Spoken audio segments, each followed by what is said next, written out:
කටුවන බින්තැන්න ප්‍රදේශයේ වයස අවුරුදු 15ක පාසල් සිසුවෙකු එන්නතක් විෂවීම හේතුවෙන් ජීවිතක්ෂයට පත් වී තිබෙනවා. හදිසි ඇති වූ උණරෝගී තත්ත්වයක් හේතුවෙන් අදාළ සිසුවා පෞද්ගලික වෛද්‍යවරයෙකුගෙන් වෛද්‍ය ප්‍රතිකාර ලබාගෙන තිබුණේ පසුගිය 23 වනදායි. ඉන් සුවයක් නොමැති නිසා 24 වනදා නැවතත් වෛද්‍යවරයෙකු හමු වී වෛද්‍ය ප්‍රතිකාර ලබාගෙන තිබුණා. එහිදී වෛද්‍ය උපදෙස් මත රුධිර පරීක්ෂාවක් සිදු කර ඇති බවයි වාර්තා වන්නේ. එහිදී නිගමනය වී ඇති මේ උණට අදාළ රෝගී ලක්ෂණයි. එම නිසා වෛද්‍යවරයාගේ නිර්දේශ මත පසුගිය 25 වනදා වලස්මුල මූලික රෝහලට ප්‍රතිකාර සඳහා අදාළ සිසුවා ඇතුළත් වී තිබෙනවා. එහිදී වෛද්‍ය ප්‍රතිකාර කටයුතු සිදු වී ඇති බවයි වාර්තා වන්නේ. ඉන් අනතුරුව 26 වනදා දහවල් 12ට පමණ සිසුවාට එන්නතක් ලබා දී තිබෙනවා. එම එන්නත ලබා දෙන තෙක් සිසුවා සුවසේ සිට ඇති බවයි වාර්තා වන්නේ. නමුත් එන්නත ලබා දී විනාඩි කිහිපයකට පසුව මොකෙන් හා නාසෙන් රුධිරය වහනය වී සිසුවා ජීවිතක්ෂයට පත් වී තිබෙනවා. රස පරීක්ෂණ වාර්තා සඳහා සිසුවාගේ ශරීර කොටස් රජයේ රස පරීක්ෂකවරයා වෙත යොමු කිරීමටයි පියවර ගෙන ඇත්තේ. මරණය සම්බන්ධයෙන් තංගල්ල අධිකරණ වෛද්‍යවරයා විවෘත තීන්දුවක් ලබා දී තිබෙනවා. මෙලෙස මියකොස් ඇත්තේ බින්තැන්න කනිටු විදුහලේ 11 වන ශ්‍රේණියේ ඉගෙනුම ලබමින් සිටි 15 හැවිරිදි සිසුවෙක්. ඒ ළමයා කිව්වා ඔය තුන්වෙනි මරණය ඔය බේතම විදලා. ණයාට පොළඟට පිටි බල්ලට විදින බේත් තමයි මේ ළමයට විදලා තියෙන්නේ. බේත නම කිව්වද? නම කියන්නේ නැහැ නේ බේතේ නමක් නැහැ නේ. නමක් නැහැ. ඒ වගේ කිව්වා කියන්නේ. මහත්තයා මගේ මේ 11 අතර ඉන්න ළමයා නටෝනේ මත මං කියන මොකට ඇහින්න. ඔය ළඟට මහත්තයා මගේ ළමයා ප්‍රාථමික ඉස්කෝලේ ගිහින් ළමයා කුණේ හැදුනා. සිකුරාදට ළමයා මේ ලොකු පුතත් එක්ක ගිහින් බේත් තරංග ආවා කීරපට ගිහින් රිපෝට් එකකුත් ලොකු තාරගෙන ඇතුළේ 1900ක් දීලා ඒ රිපෝට් එකත් මේ හොඳයි කිව්වලු.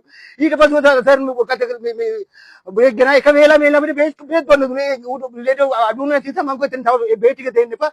කරමැටි මහත්තයා ගාව බේත් හොඳ කරමැටි මහත්තයා බේත් ටික අරගෙන ගිහිල්ලා මේ බේත් ගෙන ගියා. ඒ කරමැටි මහත්තයා ගිහලා බේත් දුන්නා එනේ උඩ අඩු වුණා. ඊට පස්සේ නැවත ડોක්ටර් ගියොත් වැඩි හොඳට මම එකන් එන්නේ කියලා ඒ ළමයා එතෙන්ද ඒ බර මට යන්න ඉතියන්න සිකුරා සෙනතුරාද මම ගියේ ගිහිල්ලා ලේ රිපෝට් එක බලලා බේත් තරන් එන්න කියලා දුවාගෙන කිව්වා තාත්තේ ළමයාට ආයෙම හොස්පිටල් එකයි යන්න ගියේ මම ගියේ මම එකක්කන් එනකන් අනික එකයි යන්නේ කියලා මම තෙල් ටික ගහයි මම නවත්තලා දුවා පිටක් කරලා මම එනවා පරක්කොට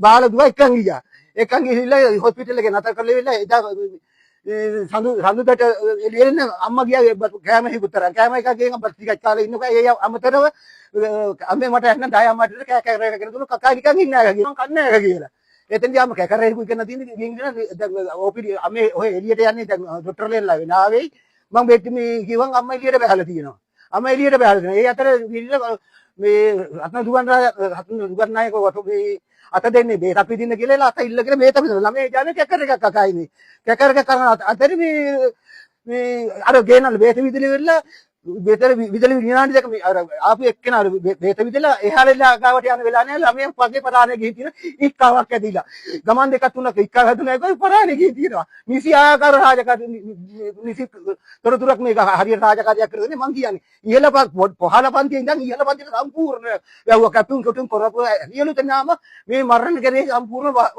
යටපත් කරා අපිට මරණ කරේ සපෝර්ට් කියා පොලිසියෙන් දුන්නෙත් නැහැ මොකද ගිහින් බුමුදාපන් කරන්න කියලා කොලයක් මොකක්වත් දුන්නෙත් නැහැ අන්න දුවලා පොඩි කොලයක් දීලා තියෙනවා ඉංග්‍රීසි දන්නේ නැහැ අන්න එක පොඩ්ඩක් කරලා ඒකත් මේ දුවලා පින්තූරයක් ගහන් ආවේ උනුත් මේක යටපත් කරුවා කටුවන පොලිසිය යටපත් කරුවා කටුවන පොලිසිය සම්පූර්ණ අපේ දුවා කියන නොයෙකුත්තරම මේවා කියලා තිබුණා ඒ පාර මේ ජයතිල කතා කරලා කියලා තියෙනවා මේ අර කිරම රාජින් මහත්තයා එයාට කිව්වා තමයි රාජින් මහත්තයාගෙන් පැනලා තමයි පොලිස් කාර්යයක් යවුවේ තට්ටේ හරිය ඌත් ඇහුවා මේක නොයෙකු කුණබලකාර මේව කෙල්ලර කියලා පැය කහමාර කටුවන පොලිසිය ඉඳලා තියෙනවා ඇගේ වේදනාවට ඈ ගියේ පොලිස් කාර්යයක් එක්කන් ඉන්න ඕ මාධ්‍යට දෙන්න යන කාටද උන්ගේ අම්මලාට දෙනවා අපි ඕවා මං අහන්නේ නැත්ද ඒකලසි රාජකාරියක් කරන්න ඕන අසාධාරණ තියෙන දැන් වල පොලිසියත් එහෙමයි අපි කසිපු ටිකක් ගංජ ටිකක් කරනවා කටුවන පොලිසියෙන් යනවා මිද්දෙන පොලිසියෙන් යනවා ඔල මේවට නැති මේ රජේ නිලධාරීලා මරාපු මේ දරුව මරාපු එකට උන් ඇවිල්ලා ඉගුරු එකක් මොකක්වත් කිව්වේ නෑ නේද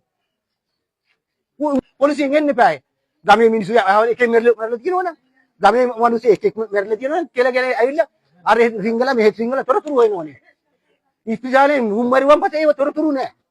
අන්නේ හේතුව මට හොයා දෙන්න කියලා මං කියන්නේ. ඇයි උන්ට දඬුවම නැත්තේ? බේස් විස වෙන්න වික්කුනේ මේ හොස්පිටල් එකේ තිබුණේ මන් නැත්තේ. තිබුණේ මොකද? එක්ක ડોක්ටර්ලා දාලා මේක පරීක්ෂා කරලා බලලා ලෙඩුන්ට විදින්න.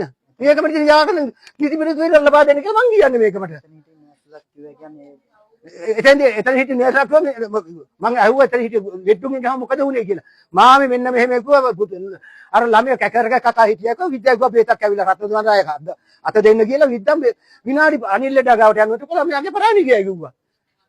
කොරන්න දෙයක් නැහැනේ හොස්පිටල් එකක ගිහිල්ලා අපිට මට හිතුණ මහත්තයා හිතුණ නැති දෙයක් නෑ මට ඒ වෙලාවට.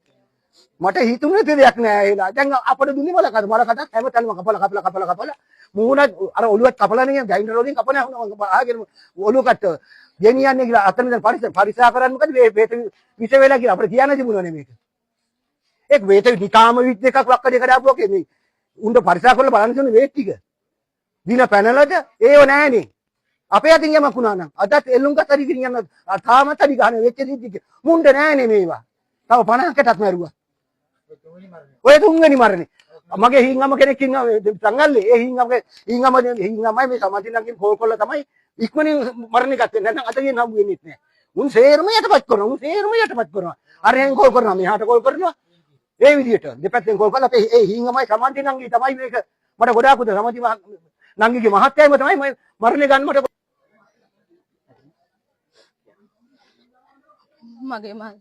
මගේ මල්ලි 24 වෙනි දින අසනීප වෙලා මගේ ලොකු අයියයි අම්මයි දෙන්නත් එක්ක පෞද්ගලික වෛද්‍යවරයෙක්ගෙන් බෙහෙත් අරගෙන ඊට පස්සේ ඒ බෙහෙත් වලින් අසනීප රිපෝට් එකක් බැලුවා. ඒකිනුත් කිසි ප්‍රශ්නයක් නැහැ කිව්වා. ඊට පස්සේ ආයෙත් ඒ උණ අඩු නිසා ආයෙත් ඊළඟ දවසේම සෙනසුරාදා ආයෙත් මල්ලි ඩොක්ටර් ගාවට එක්කන් ගියා. ඩොක්ටර් ගාවට එක්කන් ගිය පස්සේ ඒ බෙහෙත් වලින් අඩු නොවුණා. සෝව වුණා. නැත්නම් ඉරිද උදේ 10 වෙනකොට ඩොක්ටර් ගාව හමු වෙන්න කිව්වා. ගෙනත් පෙන්නන්න කිව්වා. ඊට පස්සේ ගෙදරට කවුරුවත් නැති මමයි මගේ මල්ලි මම එක්කන් ගිහලා ඩොක්ටර් ගාවට එක්කන් ගිහලා මල්ලි පෙන්නුවා. ඩොක්ටර් කිව්වා දවස් 3ක් විතර උණ තිබ්බ හින්දා අනිවාර්යෙන් මල්ලිගේ රිපෝට් එකක් බලමි කියලා. ඒකේ අර ડોක්ටර් කිව්වා කල් ගන්න වෙන අපි කටුවන හොස්පිටල් එකේ ඉස්සරහා ලැබ් එකක් තියෙනවා. ඒ ලැබ් එකේ විනාඩි 20ක් ඇතුළත රිපෝට් එක ගන්න පුළුවන්. එතනින් ගිහිල්ලා දැම්ම ගෙනත් පෙන්නන්න කියලා. ඊට මම 12 වෙනකොට ડોක්ටර් රිපෝට් ඔක්කොම අරගෙන ડોක්ටර් ගාවට ආවට පස්සේ ડોක්ටර් කිව්වා මේ වුණ තත්ත්වෙට ලක්ෂණ තියෙනවා. ඒ හින්දා අදම මල්ලි හොස්පිටල් එකට නවත්තන්න කියලා. ડોක්ටර් චිට්ට කල් ඉල දුන්න වලස්මුල මූලික රෝග වලට දැම්ම ඇඩ්මිට් කරා. මම 2:00 වෙනකොට මල්ලිව වලස්මුළු මූලික රෝගවලට රැගෙන ගියා. ඊට පස්සේ 2:00 වෙනකොට රෝහල සෝදන ඒ පවිත්‍ර කටයුතු කරනවා. එතන අපි පැයක් විතර ඉඳලා මල්ලිව හොස්පිටල් ඇඩ්මිට් කරලා ඔක්කොම කරලා ඊපස්සේ සෞතුට කවුරු හරි ඉන්න ඕනේ කිව්වා අවුරුදු 8 අඩු නිසා. මගේ දෙවෙනි අයියා එතෙන්ට එක්ක ගෙන්නවලා එයාව නවත්තලා මං ආවා. ඒ එළි වෙනකම හොඳට කාලා බීලා හොඳට හිටියා. යාළුවොත් එක්ක වීඩියෝ කෝල් අරගෙන කතා බහ කරලා ඔක්කොම කළා. උදේ මල්ලි බලන්න අම්මා ගියා. හීන් අයියට ඉන්න පස්සෙත් හීන් අයියා ගෙදර ඇවිල්ලා අම්මා හිටියේ සතුටුට. ඒ ගිහලා අම්මගේ දීපු කෑමක ඔක්කොම කාලා ඔක්කොම කෑවා. මං කෝලයක් ගත්ත මල්ලි උඹට ඔයාට කොහොමද කියලා. අනේ ආකේ මට නම් ඊට වඩා හොඳයි කිව්වා. ඒ කියලා හොඳට මම බත් කෑවා කිව්වා හොඳට ඉන්නවා කිව්වා. ඒකේ බය වෙන්න ඕනේ දෙක වෙට විතර මට සනීපේ කිව්වා ඉන්නවටත් වඩා. ඒ කියලා මගේ අම්මා බිස්කට් එකකුත් ගෙන්නවගෙන මල්ලිත් එක්ක හොඳට කාලා ෆෝන් එකේ වීඩියෝ බල ඉද්දි බෙහෙත් එකක් ගෙනල්ලා විදලා. ඒ බෙහෙත් එක විදලා විනාඩියක් උනේ මල්ලි ගාවෙන් බෙහෙත විදලා අනිත් ලෙඩා ගාවට යන්න ඕනේ නෑලු මල්ලිට. කැස්සකුත් විල එක පාට සී නැති වෙලා. එතනින් එයා මට වෙච්ච දෙයක් හිතා ගන්න බෑ උනේ මොකද්ද කියලා. ඩොක්ටර්ලගෙන් එවුවන් කිව්වේ සංකුත්තතාව උග්‍ර වෙලා ගියා. ඒත් අපිට හරියට උත්තරයක් දුන්නේ. පසුව දැනගත්ත මානසික පරීක්ෂණ ඔක්කොම කරලා සැක සහිතව. ඊට පස්සේ හරියට සැක සහිත නිසා දඟල යවන්න ඕනේ කියලා.